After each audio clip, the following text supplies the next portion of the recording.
اللہ تعالیٰ کی رحمت اللہ تعالیٰ کے غضب پر غالب ہے۔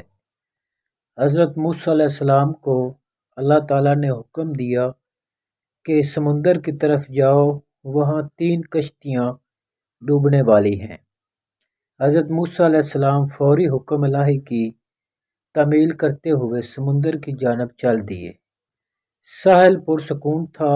بہت دور سے ایک کشتی آئی ہوئی دکھائی دی جو آہستہ آہستہ ساحل کی طرف بڑھ رہی تھی۔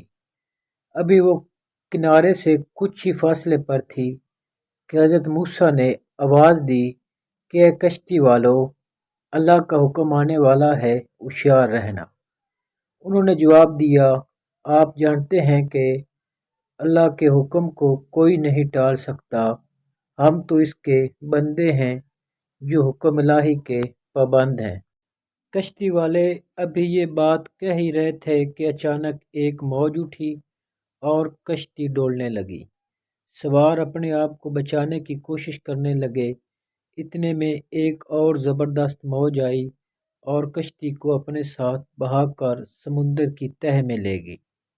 تھوڑی دیر میں ایک اور کشتی نظر آئی تو حضرت موسیٰ علیہ السلام نے انہیں بھی خبردار کیا اور کہا، ذرا محفوظ محتاط ہو کر آنا۔ انہوں نے بھی پہلے والوں کی طرح جواب دیا کہ جو کچھ ہونا ہے ہو کر رہے گا، اور کشتی کو کنارے کی طرف لاتے رہے، یہاں تک کہ ساحل کے قریب آتے آتے یہ کشتی بھی ڈوب گئی۔ حضرت موسیٰ علیہ السلام اللہ کی حکمت کے بارے میں سوچوں میں محو تھے کہ انہیں ایک تیسری کشتی آئی دکھائی دی۔ آپ نے حسب سابق اس کشتی والوں کو بھی نصیحت کی کہ دیکھو اللہ کا حکم آنے والا ہے، اپنے گناہوں کی معافی مانگتے ہوئے ذرا محتاط ہو کر آؤ۔ انہوں نے جواب میں کہا کہ اے اللہ کے نیک بندے، جس طرح آپ سمجھے ہیں اس طرح اللہ کا حکم بھی اٹل ہے، اسے کوئی نہیں بدل سکتا، لیکن اللہ کی رحمت بھی تو ہے، ہم اس کی رحمت سے کیوں مایوس ہوں؟ لہٰذا ہم اللہ کی رحمت پر بھروسہ کر کے آ رہے ہیں اور وہ اپنی رحمت کے صدقے میں ہمیں ضرور امن و سلامتی کے ساتھ کنارے پر پہنچا دے گا۔ کشتی والوں کا یہ بیان سن کر حضرت موسیٰ علیہ السلام خاموش ہو گئے۔